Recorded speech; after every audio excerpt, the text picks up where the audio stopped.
குடல் குழம்பு செய்வதற்கு தேவையான பொருட்கள் 3 தக்காளி, 150 கிராம் வெங்காயம், சிறிதளவு சோம்பு, சிறிதளவு மிளகு, சீரகம், தேவையான அளவு கொத்தமல்லி, அப்புறம் உங்கள் காரத்துக்கு ஏற்றமான மிளகாய், அப்புறம்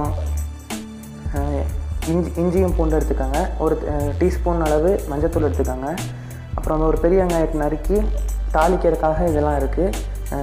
கருவேப்பிலை, கடுகு, சோம்பு, அப்புறம் வெங்காயம், அப்புறம் ஒரு தேவையான அளவு உங்களுக்கு ஒரு 1/2 கிலோ குடல் எடுத்துக்கோங்க.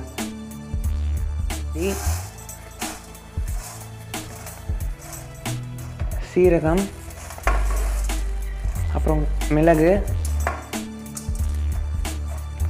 மிளகாய், அப்புறம் சோம்பு, இது எல்லாத்தையும் ஒன்றா போட்டு கொஞ்ச நேரம் வறுக்கணும்.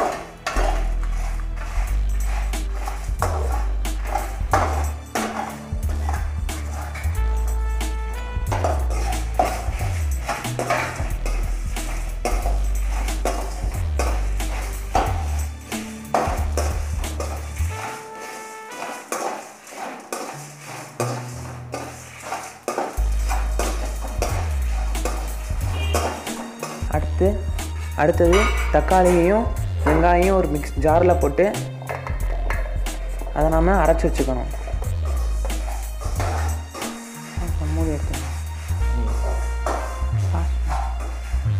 இந்த ரெண்டையும் மிக்சியில் போட்டு ஒரு பேஸ்ட் மாதிரி அரைச்சிக்கோங்க.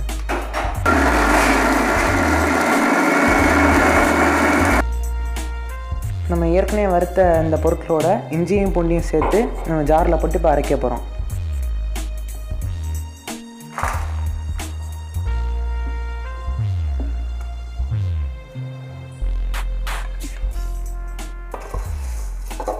நம்ம ஜாரில் போடுறோம்.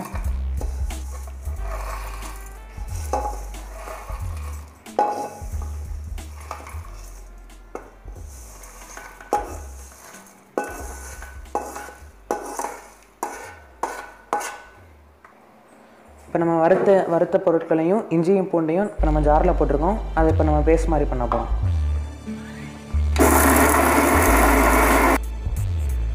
இப்போ நம்ம இதை அரைச்சி ஒரு பேஸ்ட் மாதிரி கொண்டு வந்திருக்கோம். தேவையான அளவு தண்ணியும் ஊற்றிருக்கோம். அதோட கொஞ்சம் நம்ம ஏற்கனவே எடுத்து வச்ச மஞ்சத்தூளை போட்டு அதையும் சேர்த்து இப்போ நம்ம அரைக்க போகிறோம். தேவையான தண்ணியும் ஊற்றிக்கலாம்.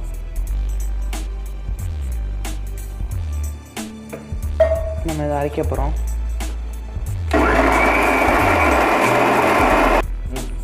இப்போ நம்ம ஒரு குக்கர் எடுத்துக்கிறோம். அதில் நம்ம ஏற்கனவே சுத்தம் செஞ்சு வச்சுருக்க ஆட்டு குடலை போடுறோம்.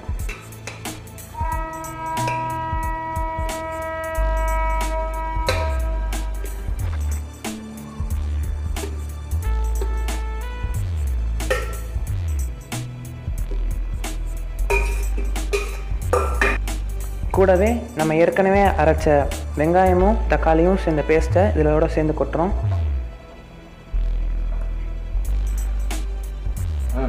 அடுத்து நம்ம வறுத்து இஞ்சி பூண்டுலாம் சேர்த்து அரைச்ச இந்த பேஸ்ட்டையும் இதுக்குள்ளே கொட்டுறோம்.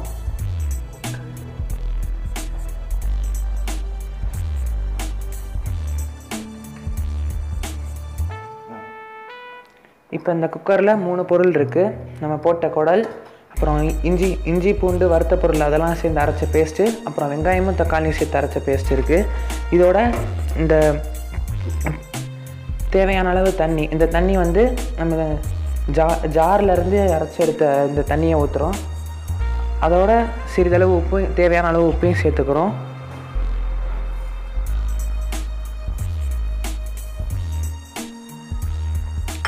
அப்புறம் இந்த எடுக்கப்பட்ட தண்ணியையும் சேர்க்குறோம்.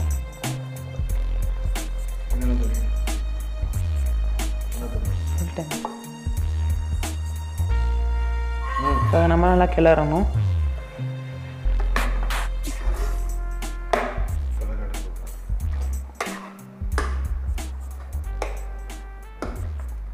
கிளறின பிறகு இந்த எடுத்து அடுப்பில் வைக்கிறோம்.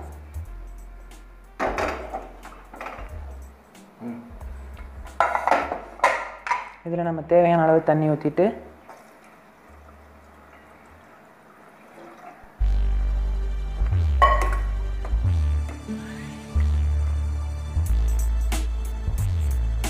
மூடி வச்சிடலாம்.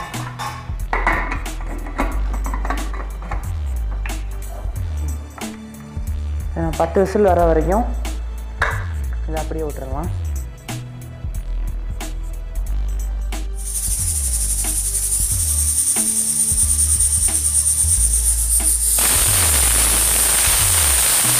விசில் வந்துருச்சு, ஆவியும் போயிடுச்சு. இப்போ நம்ம அதை ஓப்பன் பண்ணி பார்ப்போம்.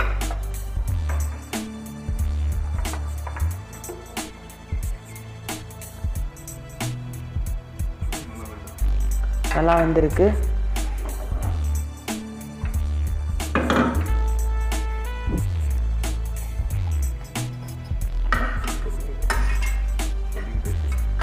நம்ம கொஞ்சம் கிளறி பார்ப்போம்.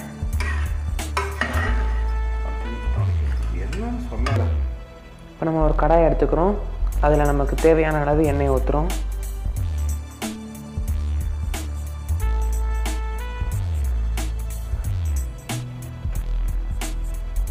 அது கொஞ்ச நேரம் சூடாகட்டும்.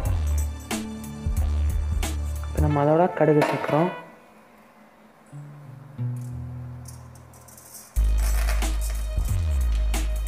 கடுகு, சோம்பு, நறுக்கப்பட்ட வெங்காயம், கடைசியாக கருவேப்பிலை.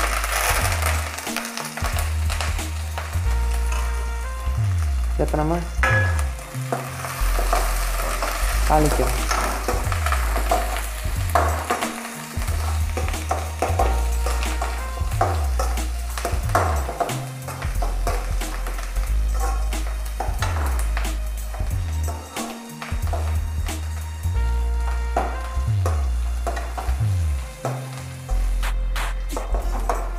இப்போ இந்த வெங்காயம் நல்லா வதங்கிருச்சு. இதோடு நம்ம ஏற்கனவே குக்கரில் செஞ்சு வச்சுருக்க அந்த ஆட்டுக்கால் அந்த கலவையை இதோட சேர்க்குறோம். சேர்த்தாச்சு. இப்போ இதெல்லாம் நல்லா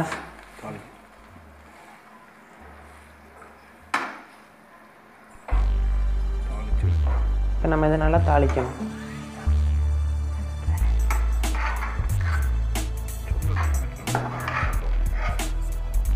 நல்லா கிளறியாச்சு. இதை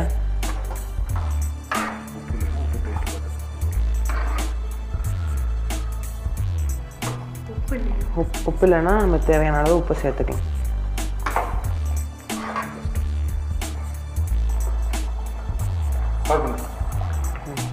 உப்பு இல்லைன்னா உப்பு தேவையான அளவு நம்ம சேர்த்துக்கலாம். சேர்த்ததுக்கப்புறம் கொஞ்ச நேரம் கொதிக்க விட்டதுக்கப்புறம் நம்ம இது சாப்பிட்றதுக்கு ரெடி ஆகிடும். சுவையான இந்த ஆட்டுக்குடல் சுவையான இந்த குடல் குழம்பு வந்து ரெடி ஆகிட்டுருக்கு. இந்த குடல் வந்து நம்ம உடலுக்கு நல்ல குளிர்ச்சியை தருது. இது நம்மளுக்கு வயிற்றில் ஏதாவது இப்போ புண் இருந்தால் சீக்கிரமாகவே ஆற்றிடும். வயிற்றில் இருக்க கடுப்பை கூட போக்கிடும். இதை நம்ம சாப்பாட்டோடையும் சேர்த்து சாப்பிட்டுக்கலாம், இட்லியோடையும் சேர்த்து சாப்பிட்டுக்கலாம், சப்பாத்திக்கு ஒரு குருமா மாதிரியும் வச்சு நம்ம சாப்பிட்டுக்கலாம்.